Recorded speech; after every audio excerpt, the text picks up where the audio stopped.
भारत योद्धाओं का गढ़ माना जाता है। भारत के इतिहास में ऐसे ऐसे शूरवीर पैदा हुए हैं जिसे आप कल्पना नहीं कर सकते। उनमें से एक है महाराणा प्रताप, जिसे मुगल भी मरते दम तक अपनी तरफ झुका नहीं सकी। महाराणा प्रताप को राजपूत वीरता, शिष्टता और दृढ़ता की एक मिसाल माना जाता है। दुश्मनों के सामने सिर्फ महाराणा प्रताप का नाम लेने भर से सेना के पसीने छूट जाते थे। एक ऐसा राजा जो विपरीत परिस्थितियों में किसी के आगे झुका नहीं।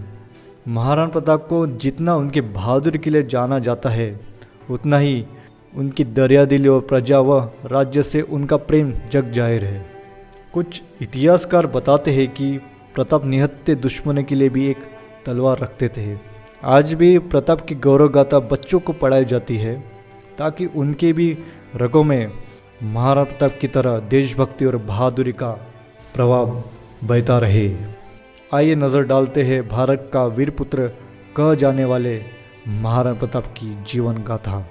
महाराणा प्रताप मेवाड़ के महान हिंदू शासक थे। वे उदयपुर मेवाड़ में सिसोदिया राजवंश के राजा थे। वे अकेले ऐसे वीर थे जिसे मुगल बादशाह अकबर की अधीनता किसी भी प्रकार स्वीकार नहीं की। वे हिंदू कुल के गौरव को सुरक्षित रखने में सदा तल्लीन रहे।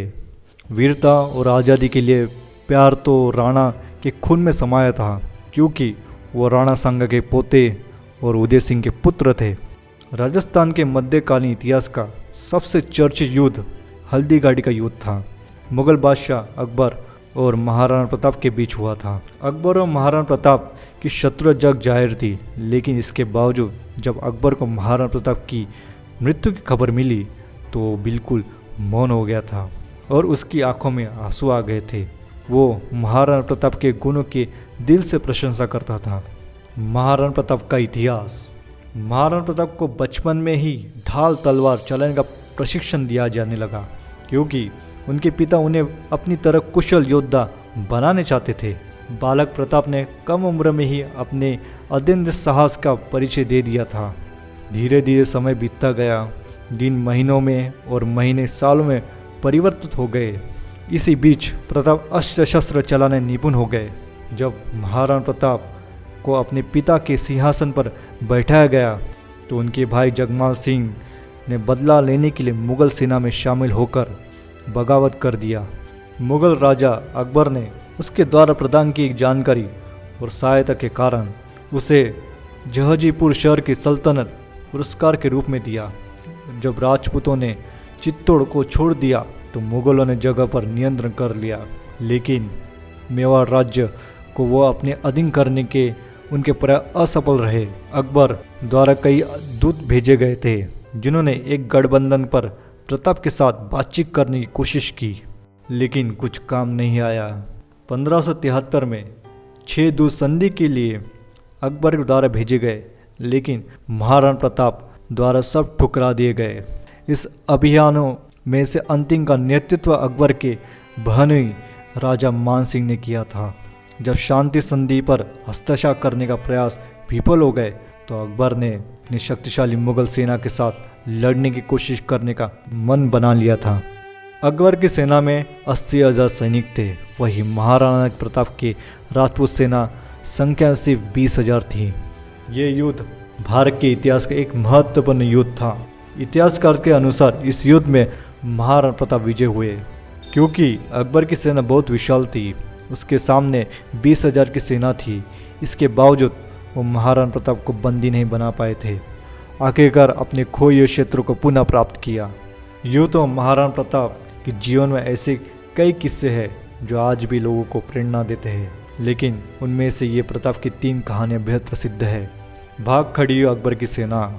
महाराणा प्रताप का जन्म कुंभलगढ़ के किले में हुआ था। ये किला दुनिया के सबसे पुराने पहाड़ियों के रेंज में अरावली की पहाड़ी पर है। महाराणा प्रताप का पालन पोषण भीलों की कुआ जाति ने किया था। भील राणा से बहुत प्यार करते थे। वे ही राणा के आग कान थे।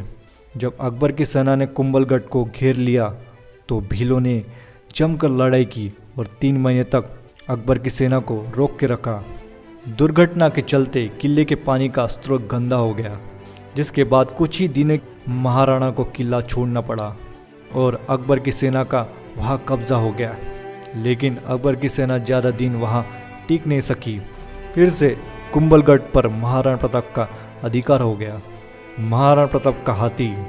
महाराणा प्रताप के घोड़े चेतक के बारे में तो सुना ही होगा, लेकिन उनका एक हाथी भी था। उसका नाम था राम प्रसाद।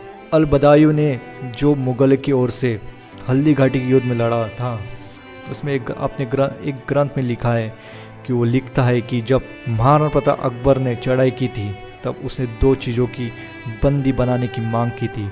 एक तो खुद महाराणा और दूसरा उनका हाथी राम प्रसाद। वो हाथी इतना समझदार और ताकतवर था कि उसने हल्दी घाटी के युद्ध में अकेले अकबर के 13 हाथियों को मार गिराया था। उस हाथी को पकड़ने के लिए अकबर की सेना ने 7 बड़े हाथियों का एक चक्रव्यूह बनाया और उन पर 14 महात्वों को बिठाया, तब कहीं जाके उस बंदी बना पाए। उस हाथी को अकबर के समक्ष पेश किया गया, जहां अकबर ने उसका नाम पीर प्रसाद रखा। राम प्रसाद को मुगल ने गन्ने और पानी दिया, पर उसे सभी भक्त हाथी ने 18 दिन तक मुगलों का न दाना खाया और न ही पानी पिया और वो शहीद हो गया। तब अकबर ने कहा था कि जिस हाथी को मैंने मेरे सामने नहीं झुका पाया, उस महाराणा प्रताप को क्या झुका पाऊंगा। चेतक का पराक्रम। हल्दी घाटी के युद्ध में बिना किसी सैनिक के राणा अपने पराक्रम चेतक पर सवार होकर पहाड़ की ओर चल पड़े। उनके पीछे 2 मुगल सैनिक लगे हुए थे, परंतु चेतक ने अपना पराक्रम दिखाते हुए रास्ते में एक पहाड़ी बहते हुए नाले को लांघकर प्रताप को बचाया, जिसे मुगल सैनिक पार नहीं कर सके। चेतक द्वारा लगाई गई ये छलांग इतिहास में अमर हो गई। इस छलांग को विश्व इतिहास में नायाब माना जाता है। चेतक ने नाला तो लांघ लिया, पर अभी उसकी गति धीरे धीरे कम होती जा रही थी। पीछे से मुगलों के घोड़े की टापें भी सुनाई पड़ रही थी। उसी समय प्रताप को अपनी मातृभाषा में आवाज़ सुनाई पड़ी।